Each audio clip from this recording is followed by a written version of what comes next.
Welcome to the wonderful world of wine, exploring all things wine with you.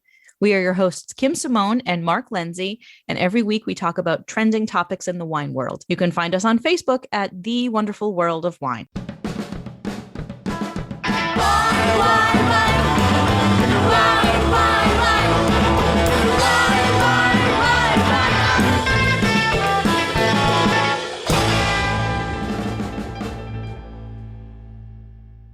Hello again, and welcome to the wonderful world of wine. Every week, Mark and I visit with you and bring you trending topics from the world of wine. And how are you this week, Mark? I am well, Kim. How are you today? I'm great. I'm so excited that spring has sprung and we've got some nicer weather. And it's been really nice to see all these new wines that are coming out and wine classes that people are posting that have this sort of freshness and lightness to them. So I always love when we get into early April. It always feels so nice. Yeah, it's good to see people becoming more active and drinking more springtime wines. The rosés are here. So it's all good news in the wine world. Yeah, that's very exciting. It's always nice when rosé season sort of starts to hit. Not that I have any problem with the wines that we traditionally drink a little bit more of in the wintertime. And we've been doing some ports this winter, which has been very nice. And I even made my first mulled wine. See, because we were talking so much about it. Honestly, we were talking about mulled wine. And we had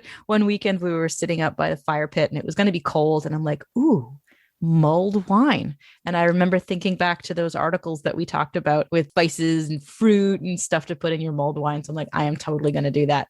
And I did. And it was really nice. You're always exploring, Kim. A little seasonal drinking. Yeah. Good for you. The first article, folks, that we wanted to talk about today is a little bit of current events. And it's also a little bit of sort of this inside baseball kind of thing with wine that sometimes we talk about classes and certifications and these letters that people have after their name when they have all of these wine certifications. So there are a couple of really big wine organizations for people who are at the pinnacle of their wine career. So people can be a master of wine or a master sommelier. Those are the two really biggies. Those certifications are given by two very different organizations. There's one that is the Court of Master Sommeliers, and I believe they're an American institution, aren't they? Yep, that's U.S. Yep, so they're U.S. And then there is the Institute of Masters of Wine, and they are British. So both of these really hold the same level of esteem, I would say, in the industry, whether you're a master of wine or whether you're a master somm. You get that kind of certification, but they're fairly different, I think, in terms of who they appeal to and also what you kind of do with that. So I feel like the Masters of Wine is very broad, right? Whether you can be a winemaker, you can be an importer, you can be someone like myself or Mark, who's an educator. Maybe you have a fine wine shop. All of these people from different parts of the wine industry, you find those people going for a master of wine. Whereas the master somms is definitely much more restaurant focused. And it's not just restaurant people, but it's very service focused. So people who are, you do find some distributors in there, but mostly it is restaurant people. And there's been a lot of conversation lately about how are these organizations adjusting to people who are getting into the industry who maybe are not that traditional white male European descent person who has traditionally been kind of in charge of the wine industry. So there are a lot more women in both of these organizations, a lot more people of color, but it seems like the Master of Wine group seems to be a little bit more, I think, open. Maybe open's not the right word, but there's been a lot of conversation lately that the Court of Master Sommeliers needs to do a little bit more work to be inviting and a little more equitable to people of all genders and colors. Yeah, you mentioned, Kim, to our listeners here, these are the top education certifications in wine you can get. So they are the tippy top. They're the best. and they're the best because it's not easy to get. So the Court of Master Sommeliers, the US based, is really a service based or a lot of service parts to it. And when you take the test, one whole section of the test, you have to serve people in a restaurant and setting. So it's all about service a lot. And there's only 172 of those people existing. In the Masters of Wine, the UK version, there's only 389 Masters of Wine in the world. So we're talking very select, very limited group of people trained as the. Now they're bringing up, let's look at that in the industry. Who is really having a hard time or being excluded getting these titles? So the Wine Enthusiast magazine, we had this article, was really looking at the bad things about mostly the quartermaster somms, the US-based one. To me, I was reading and I'm thinking, wow, I guess it's coming up a lot in this country. There's some issues, right? So it seems like really it might be an issue with just the US certification, because looking at the numbers further, of the 172 master somms in the US, only 28 are female. In the UK, of the 389, 149 are masters of wine. So there's 47% women in UK and only like 20% in the US. That stuck out to me as why. Then they brought up there was a major issue, and they called it a scandal. There was actually a few scandals, but one of them related to just this issue. Yeah, and there have been a few things that have kind of hit the wine wire within the last year, of things going on where female candidates for this prestigious honor were being either discriminated against or were being asked for inappropriate favors in exchange for a better score or for, the ability to have access to these levels and being able to take these exams. So there has been a shakeup in the organization over the course of the last, I think it's even just the last 6 months, bringing these things to light. And kudos to these people for stepping forward with their stories and saying, hey, this happened to me and this isn't right. And this is, I think, one of the reasons why there are so few female master somms. Not that the opportunity is not there, but maybe they get there and the environment is so hostile, and that, this is a reality that women who are going for this position are faced with. And they're just saying, I'm not going to put up with this. This is inappropriate. And, instead of bringing the information forward, they just quit because they don't want to deal with all of that. So I think that is one big part of it. And also, I think there are other factors. These programs are not inexpensive. It's not like a lot of people can just take 5 years of their life off to study and dedicate a lot of their time and a lot of their resources to putting themselves towards getting these types of certifications. So it's not just the, I think, environment issue, but there are also other factors. Do you have the time and do you have the resources to spend on getting these type of certifications that take a long time? That's the sad thing about it, Kim, is you have to dedicate so much time to study years. It's years. Quartermaster somms exam, I believe it's 3 parts. It's service, it's theory, it's tasting. And you have to pass each one within so much time. And just theory alone, the study time for that is incredible. Yeah, I've looked into it, and it's right? Quite the commitment. And these people, then when they get to the tasting part of the test, they are tasting every day, all the time, trying to hit these things just right. And then before, you have to give our listeners a little more background about the quartermaster somms. Before the sexual harassment thing started coming up, there was also a big controversy just before it about a big testing scandal.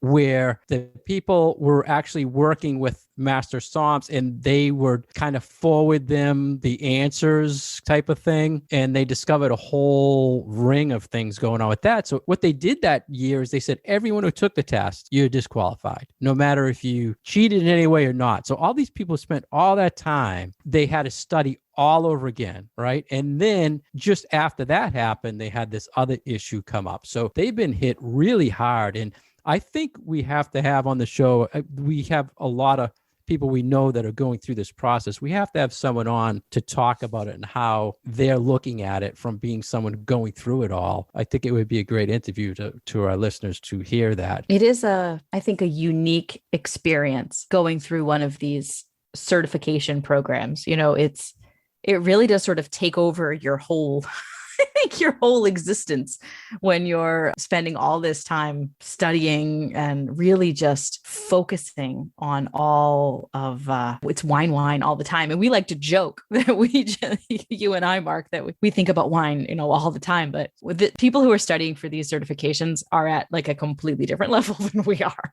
Yeah. And they're working at the same time. So it's not easy at all. And getting back to the female version, the problems in the industry, there's been a lot lately trending about bringing attention to women in the wine industry. We've read articles in the past where highlighting women winemakers. So I was wondering, do you think, Kim, that a lot of that's come up recently because of a lot of this other bad things that have been happening, that they're trying to bring more light to the good people that are out there? Type of thing, or you just think it's just normal news? I don't know. I think that because you never really heard much attention towards women in wine, but there's been such a focus, I think, last year and this year to highlight that, and I only noticed it after all the scandal. I think it's a general awareness of groups that have not necessarily been the focus of certain industries. And I don't think it's just our industry. I think it's many more industries too. And having just kind of gotten into academia too, and we see it at the college level, we see it in all these different professional industries. I think we have kind of reached this point of there's a reckoning in the US that enough people have kind of had it with always being either not taken seriously or not being given the opportunities, even though they are just as qualified, but maybe don't have the resources, like we said, to get to that level. Or once they do, there are these other barriers that if you weren't a woman, you wouldn't be dealing with this type of harassment or asking for favors from certain people in order to get a particular grade. Right. So I think that there just has, between the Me Too movement and between protests over the summer, I think that there has just been this awareness that a lot of people maybe just weren't paying attention to before. And now that it has been picked up, we kind of see it in a lot of different realms. So I think part of it is that, I don't know if it's a media thing, that the media is now comfortable enough reporting on these things, or that there's enough support behind people who are bringing these issues to the forefront that now we're seeing it a little bit more, not because it hadn't happened before, but just because people are feeling like there's more of an opportunity of being taken seriously now if they do bring it up, instead of it just getting swept under the rug. So I don't think that it's necessarily something that's new. I think it's just where a lot more of the population is becoming aware of these things that are going on. I know this. The quartermaster somms is going to have a hard time ever recovering their reputation in the wine world. And I think the masters of wine has just gone way above now as far as status in the wine education world. I think it's going to take a while. And I mean, the Court of Master Somms seems to be trying, but it also seems to be an organization that is very, like, a lot of these just, I don't want to call them procedures, but they totally restructured the people that have been there for years. Right. So they've like changed the board up. Yeah. And, so they made changes. I would like to see other certifying agencies in the wine world that we attended to put out more information of women, men, little percentages, who's taking these certifications to maybe draw light. Because I recognize when we're in classes, I mean, you were in class with me, I see a lot of women taking the certification classes. So I think it would be a good thing if these other organizations come out and said, you know what, the Society of Wine Educators, 70% women have passed this exam, or the Wine Scholar Guild, where 80% women, things of that nature, to draw more attention on the good side of that. But I think that actually brings focus to the problem with something like the Court of Master Somms, is that there are a lot of women in the industry, and there are a lot of us who are attaining these higher level certifications. But then there's this like big gap between all of us in the industry and then who's getting the MS. The big So stuff. Yeah. it's almost like there's this spotlight, like scratching your head. Like, what is the issue that is keeping all of these women who are very smart and are very dedicated to the wine industry and obviously have all of these other certifications, but they're not going for the MS? And why is that? Does the WSET release information like that? I don't know. And they're also English. So I don't know if they do. I'm sure they do, but I have never looked into it. It would have been a time where someone could have really took advantage of the movement and, reached out and gave that type of information. But I mean, they may have released that and I just didn't see it. I don't know. Well, it's just, it was just a sad thing. It happened, in 2020 and in 2019. So hopefully this year, they'll make some strides to correct what's been done. And we definitely have to have some guests on the show to talk about the whole process so our listeners can really see what it takes and what they go through. But I'm glad that there's been a reckoning, and that or at least there's starting to be a reckoning, and that there is attention being paid to the problems in these big organizations. Because like you said at the beginning, these are the top certifications and these are the things that make you the most admired people in our industry. But certainly from a financial standpoint, you have one of these certifications and your employment opportunities, you're never going to have a hard time finding a job if you are an MW or an MS. And the opportunities that come with being associated with these organizations and being associated with these certifications are immensely powerful. And having that power is a big part of this as well.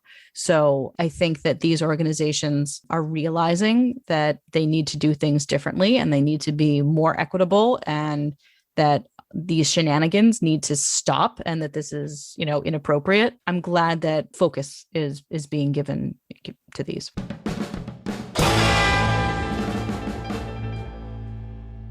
You're listening to The Wonderful World of Wine, and we are your hosts, Mark Lindsay and Kim Simone, exploring all things wine with you. If you'd like more information about Kim, please go to her website at vinitaswineworks.com. If you'd like more information about myself, please go to franklinliquors.com. For past episodes, you can find us on iTunes or SoundCloud. And any questions or comments, please send them to our Facebook page, The Wonderful World of Wine. Next, we want to talk about an article that was in a Vine Pair talking about why small format wine bottles are trending. And when we're talking about small format, Kim, we're talking here about half-size bottles, 375 milliliters, 187 milliliter bottles, basically smaller size than the 750 standard bottle. So either a half bottle or a quarter bottle, and there are different names for them. Sometimes people use the word split to mean anything that is smaller than a 750, although a split is technically a 187 milliliter bottle. So a glass, a single glass of wine. These are very convenient on the one hand, but also kind of hard to find on the other hand, which can be very, very frustrating if you are looking for these smaller format kinds of bottles. And Kim told me she was excited to talk about this. And I assume that's because you think it is a trend in the wine world. People are buying or seeking out smaller size wine bottles. I have to say, I've had a lot of inquiries as to what is bottled in smaller formats, where can people buy them? And with what I'm doing now, with doing a lot more virtual wine tastings, when it comes to, say, something like champagne or Prosecco or other kinds of sparkling wines, if you're doing a virtual wine tasting and you're doing samples for people, it's very, very difficult to do that for Open sparkling up wine. 6 full bottles. Right? Yeah. So, and on the same note as that, the price of things. Yeah. Price and the too much volume. But on the same point as that is that during the whole COVID, you couldn't do a tasting and pour really one bottle. Right. You didn't want to really share that one bottle throughout the room. So it'd be a good idea to just give everybody their own small bottle and, stay over there and here's your own bottle type of thing. The article mentioned the reasons it's trending could be based on either people are thinking more healthy. So if I open that big bottle, I'm going to drink the whole thing. But if I open the small one and drink the whole thing, that's better for me. Right. Or because if they open a big bottle, it will spoil faster than the little bottle. Do you think those are valid points, or one more than the other? I absolutely think they are valid points. Maybe not so much the health issue.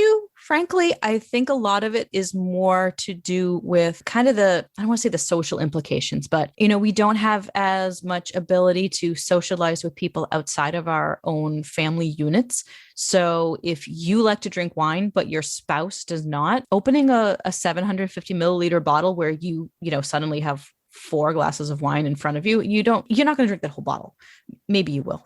Yeah. Please don't drink that whole bottle all by yourself that one night. But yeah, I think it kind of creates a little bit of a conundrum for people who like to drink wine and like to drink wine with other people and just can't right now. So I think that is a big part of it. And I know that I personally have found or tried to find smaller format bottles for people in my circle who are looking for wines just to enjoy a glass or two, because maybe they don't have a spouse and they're just, it's them and their kids and they don't have anybody to share it with, or their spouse does not either like the same kind of wine that they like, or they're not wine drinkers. So I can imagine that it's not just my friends and my circle of people who are going through this, but there are a lot of people out there that this is a situation that they find themselves in. And maybe the convenience of having that little bottle is something that is appealing to people. And I honestly kind of wish that there were more small format bottles out there, because they really, they make great gifts.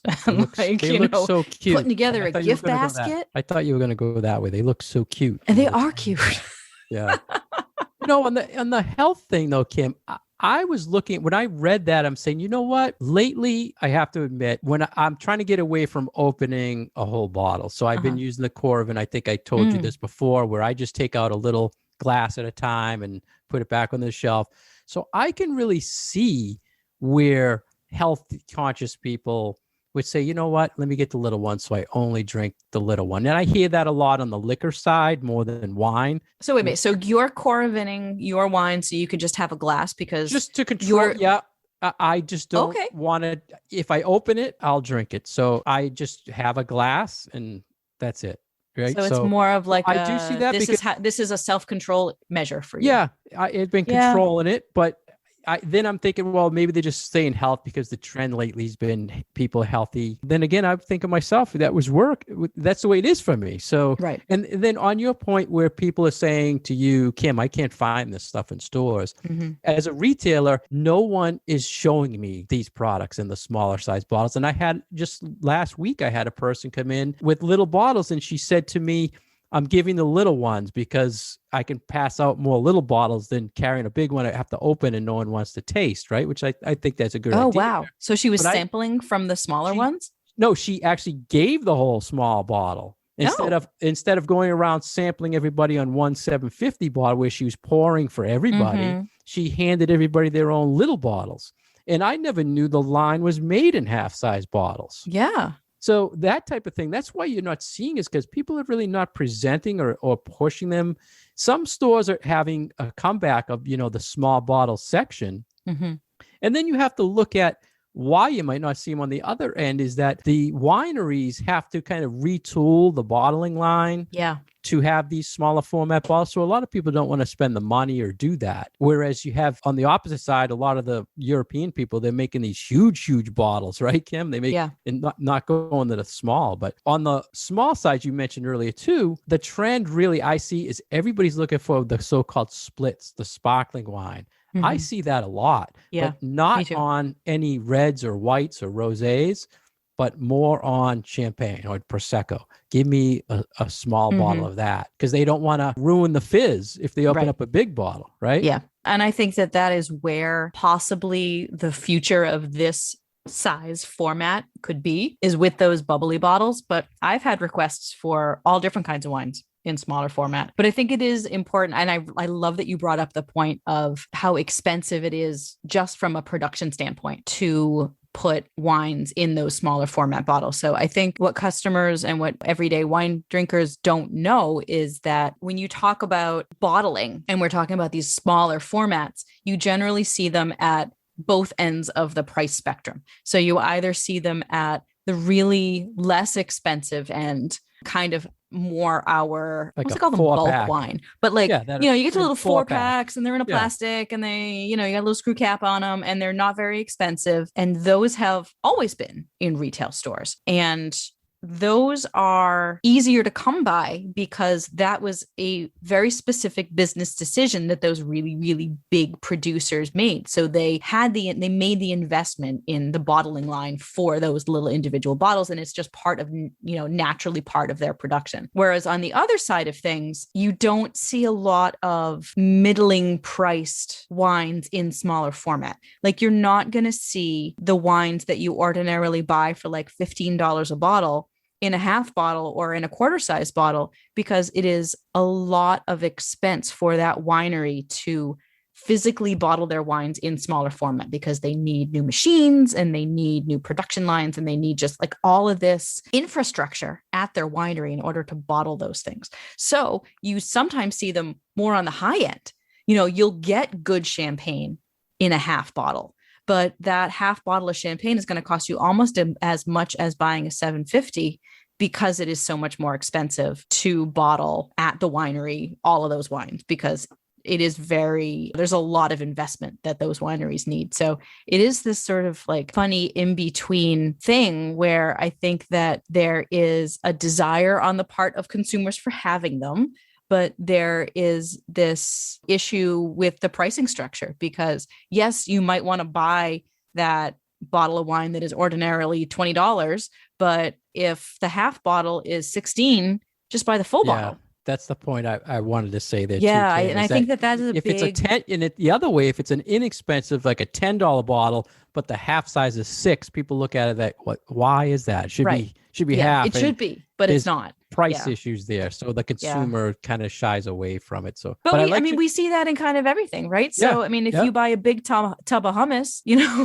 versus in a little individual pack of hummus, you are paying more ounce for that little individual one, and wine is really no different. But your point about the gift basket idea, I think, is a great point. It's a great gift basket idea. And also, if you just want to try a new line and you don't want to go all in on that bigger size bottle, buy a half size to just sample it. Yeah. I love the whole sample idea in the half size bottle. I do wish there was, more out there. Yeah. But I think, the price is an issue. Availability is an issue. Selection is an issue. Displaying is an issue. Display. Yeah. Totally. There's no mini wine racks. You have to put it on a stand-up shelf. So now you're talking a total different place in the store. You know, if it's an expensive wine, you had it on your wine rack. Now the little half bottle is just going to fall right through the rack. So it's a retailer's nightmare too. You know, another SKU on the shelf. So many things involved with that. But I think from a customer perspective, it would really be very nice to have half bottles that maybe weren't 3/4 of the price of a full bottle, that maybe were, 60% of the price of a full bottle, and have more availability, just have more in that format for not just the convenience factor, but all of those other things that you said too. Maybe people don't want to open a full bottle because they know that they will drink that whole bottle. So, you have a small one. I would love to know how many listeners have ventured into this small format wine bottle world, or seen them, or just an idea. Because I don't have people asking for them, so I like it, but I just don't see it really trending yet.